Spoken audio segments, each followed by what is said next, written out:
ರಾಹುಲ್ ಗಾಂಧಿಯಿಂದ ಮಹದೇವಪುರದಲ್ಲಿ ಮತಗಳ್ಳತನ ಆರೋಪ. ಸುದ್ದಿಗೋಷ್ಠಿಯಲ್ಲಿ ವಿಪಕ್ಷ ನಾಯಕ ಅಶೋಕ್ ತಿರುಗೇಟನ್ನ ಕೊಟ್ಟಿದ್ದಾರೆ. ಬೆಂಗಳೂರಿಗೆ ರಾಹುಲ್ ಬಿರಿಯಾನಿ ತಿನ್ನೋಕ್ ಬಂದಿರೋದಾ, ಸಿಎಂ ಡಿಸಿಎಂ ಜಗಳ ಬಿಡಿಸೋದಕ್ಕೆ ಬಂದಿರೋದಾ ಗೊತ್ತಿಲ್ಲ ಅಂತ ರಾಹುಲ್ ಗಾಂಧಿಯಿಂದ ಮಹದೇವಪುರದಲ್ಲಿ ಮತಗಳ್ಳತನದ ಆರೋಪಕ್ಕೆ ಅಶೋಕ್ ತಿರುಗೇಟನ್ನ ಕೊಟ್ಟಿದ್ದಾರೆ. ಸುದ್ದಿಗೋಷ್ಠಿಯನ್ನ ನಡೆಸಿ ಬಿರಿಯಾನಿ ತಿನ್ನಕ್ ಬಂದಿರೋದಾ ಅಥವಾ ಸಿಎಂ ಡಿಸಿಎಂ ಜಗಳ ಬಿಡಿಸಕ್ ಬಂದಿದ್ದಾರಾ ಗೊತ್ತಿಲ್ಲ.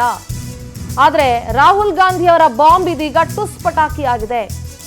ರಾಹುಲ್ ಆರೋಪಕ್ಕೆ ದಾಖಲೆ ಬಿಡುಗಡೆ ಮಾಡಿದ್ರು ಅಶೋಕ್. 1950ರಲ್ಲಿ ಚುನಾವಣೆ ಆಕ್ಟ್ ಆಗಿದೆ, ಅದು ಕಾಂಗ್ರೆಸ್ ಕಾಲದಲ್ಲೇ ಆಗಿದೆ. ರಾಹುಲ್ ಆರೋಪಕ್ಕೆ ದಾಖಲೆಯನ್ನ ಬಿಡುಗಡೆ ಮಾಡಿ ಅಶೋಕ್ ಕಿಡಿಕಾರಿದ್ರು.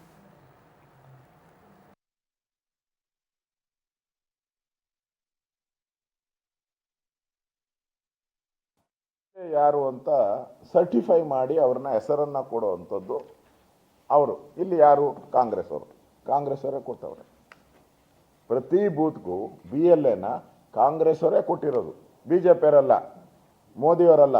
ಮೋದಿಯವರು ಏನೋ ಲೆಟ್ರ್ ಬರೆದ್ಬಿಟ್ಟು ಹಿಂಗೆ ಮಹದೇವಪುರದಲ್ಲಿ ಇಂಥ ಕಾಂಗ್ರೆಸ್ ಏಜೆಂಟು ಇಂಥವ್ನಿರಬೇಕು ಅಂತ ಮೋದಿಯವರೇನು ಕೊಟ್ಟಿಲ್ಲ.